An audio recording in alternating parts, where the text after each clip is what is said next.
Bonjour et bienvenue. Aujourd'hui, nous allons aborder les tolérances ISO et les ajustements normalisés. L'objectif est de comprendre les concepts de base qui régissent l'assemblage mécanique, un savoir-faire essentiel pour la conception de systèmes fiables. Commençons par une introduction aux ajustements. Nous allons définir ce terme et examiner son rôle fondamental dans le domaine de la mécanique de précision, qui est la pierre angulaire de tout assemblage fonctionnel et de qualité. Alors, qu'est-ce qu'un ajustement ?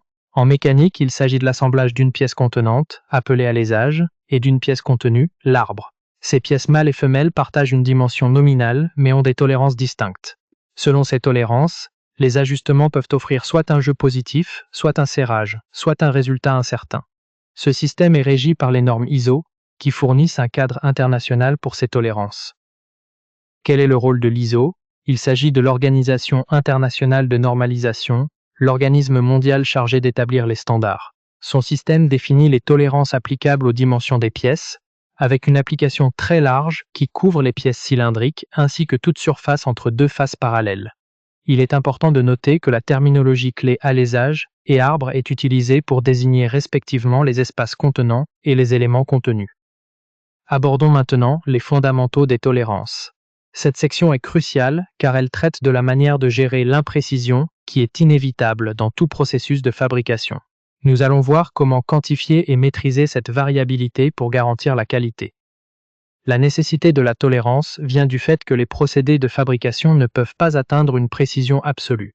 Par conséquent, chaque pièce doit être fabriquée pour se situer entre deux dimensions limites, une maximale et une minimale. Ces limites garantissent le fonctionnement correct de la pièce. La tolérance se définit donc simplement comme la différence entre la dimension limite supérieure et la dimension limite inférieure. Parlons de la dimension nominale et des écarts. La dimension nominale est la taille théorique choisie selon les standards. L'écart est la différence entre une dimension réelle ou limite et cette dimension nominale. On le calcule en soustrayant la dimension nominale de la dimension limite. Il est crucial de noter que l'écart possède une valeur mais aussi un signe positif ou négatif, indiqué par un plus ou un moins. Le système ISO définit des qualités de tolérance notées IT.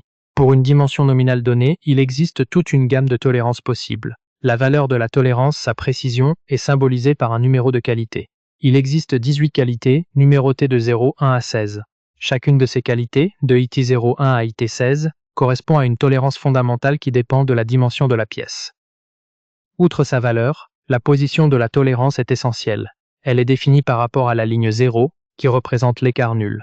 Cette position est indiquée par un symbole littéral, une ou deux lettres. Selon la convention, les lettres majuscules, de A à Z, sont utilisées pour les alésages, tandis que les lettres minuscules, de A à Z, sont réservées aux arbres. Cette notation est fondamentale pour définir un ajustement.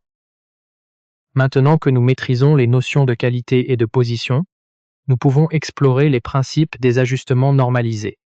Nous allons voir comment combiner ces éléments pour assembler des pièces avec une grande précision et obtenir le résultat fonctionnel souhaité. Explorons la désignation des ajustements ISO. Un ajustement est formé par l'assemblage de deux pièces qui ont la même dimension nominale. Sa représentation symbolique est simple, on indique la dimension nominale, suivie des symboles pour l'alésage et l'arbre. Une règle importante est que l'alésage est toujours mentionné en premier, comme dans l'exemple diamètre 12H7G6. C'est la position relative des tolérances qui va déterminer le résultat final, c'est-à-dire si nous aurons un jeu ou un serrage. Penchons-nous sur le système de l'arbre normal. Sa caractéristique principale est la position fixe de la tolérance pour tous les arbres, qui est donnée par la lettre H, signifiant un écart supérieur nul. L'ajustement désiré est alors obtenu en faisant varier la position de la tolérance de l'alésage. Il faut noter que ce système est réservé à des usages bien définis, comme pour les arbres en acier étiré ou lors de la création de logements pour les roulements. Son application est donc plutôt spécifique. Passons maintenant au système de l'alésage normal, qui est le système recommandé dans la plupart des cas.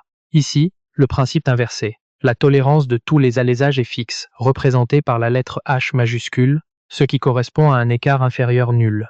L'ajustement souhaité est alors obtenu en modifiant la position de la tolérance de l'arbre. Ce système est privilégié car il permet une très grande variété d'ajustements en ne standardisant qu'un seul élément, l'alésage, ce qui offre une grande flexibilité. Alors, comment déterminer et choisir concrètement un ajustement ? La première étape est fonctionnelle. Il faut déterminer les jeux ou serrages limites qui garantiront un fonctionnement correct de l'assemblage. Une fois ces valeurs connues, il convient de choisir l'ajustement ISO standard qui s'en rapproche le plus. Pour nous aider dans cette tâche, des tableaux normalisés existent. Enfin, nous appliquerons ces principes lors de travaux dirigés à travers des exercices concrets pour bien maîtriser le sujet.